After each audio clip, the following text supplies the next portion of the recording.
రాష్ట్రంలో ఎక్కడ ఏ గొడవ జరిగినా దాని వెనకాల అధికార పార్టీ హస్తం ఉందని పచ్చ నేతలు పచ్చ మీడియా రాతలు రాయటం మామూలే. ఇప్పుడు ఎన్నికలు దగ్గర పడుతున్నాయి కదా, అబద్ధాల రాతలు ఇంకొంచెం ఎక్కువయ్యాయి.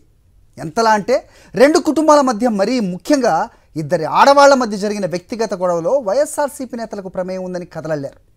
ఓ మహిళ కన్ను కూడా కోల్పోయిందంటూ సిగ్గు లేకుండా తప్పుడు వార్తలను ప్రచారం చేశారు. అసలు గొడవ ఏంటి, ఎందుకు వచ్చింది, గొడవ పడిన ఆ కుటుంబాలు ఏ పార్టీకి చెందినవి? నిజాలతో మీ ముందుకొచ్చింది సాక్షి. వైఎస్ఆర్సీపీ ప్రభుత్వం ముఖ్యమంత్రి వైఎస్ జగన్ పై తప్పుడు కథనాలు రాయడానికి, ప్రజలను తప్పుదారి పట్టించడానికి పచ్చ నేతలు పచ్చ మీడియా చెయ్యని ప్రయత్నాలు లేవు. ప్రతిరోజు ఈ అబద్ధపు రాతలను ప్రచారం చేసేందుకు సంబంధం లేని విషయాల్లో అధికార పార్టీని నేతలను ఇరికించే ప్రయత్నం చేస్తోంది. అలా 10 రోజుల క్రితం జరిగిన ఓ చిన్న గొడవని ఇప్పుడు తనకు అనుకూలంగా మార్చుకుని కథనం రాసేసింది పచ్చ మీడియా. ఆ కథనంలోని గ్రామమే ఇది. చిత్తూరు జిల్లా బంగారుపాళ్యం మండలం టేకుమంద ఊర్లో మహిళలు గొడవ పడ్డారు. పశువులు వెళ్లే దారి విషయంలో హంసవేణి, హరమ్మ, వెంకటలక్ష్మిల మధ్య మాటామాటా పెరిగి ఒకరిపై ఒకరు దాడి చేసుకున్నారు.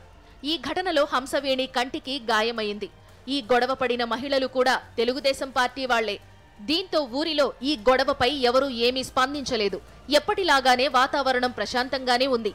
అయితే దీన్ని అనుకూలంగా మార్చుకోవాలనుకున్న టీడీపీ నేత మురళీమోహన్ పరామర్శ పేరుతో రాజకీయ కుట్రలకు తెరలేపారు. వైఎస్ఆర్సీపీ నేతల దాడి అని పార్టీపై బురద వేశారు. గొడవ జరిగిన 10 రోజుల తరువాత పచ్చ మీడియా దీన్ని హైలైట్ చేస్తూ తప్పుడు రాతలు రాసింది.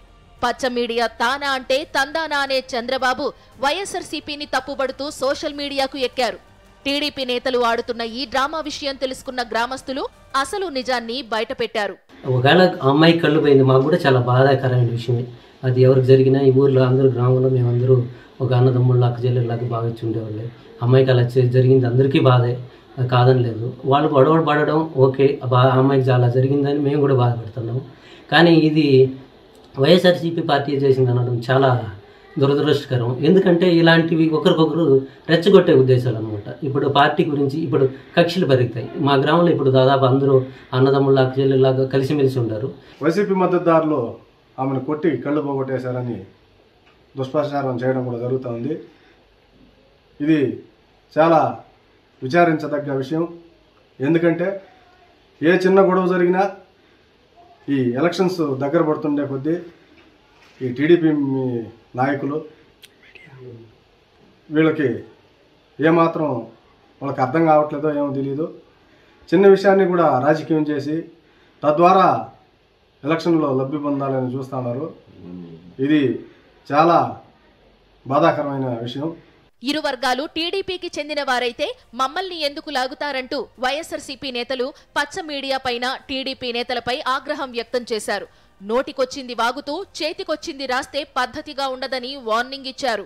ఇది నిజం కాదని ఆ గ్రామ ప్రజలకు తెలుసు. కానీ ఈ వార్త చదివిన పక్క ప్రాంతాల వారికి వాస్తవాలు తెలియాలన్న ఉద్దేశంతోనే అసలు నిజాలను బయటకు తీసింది సాక్షి.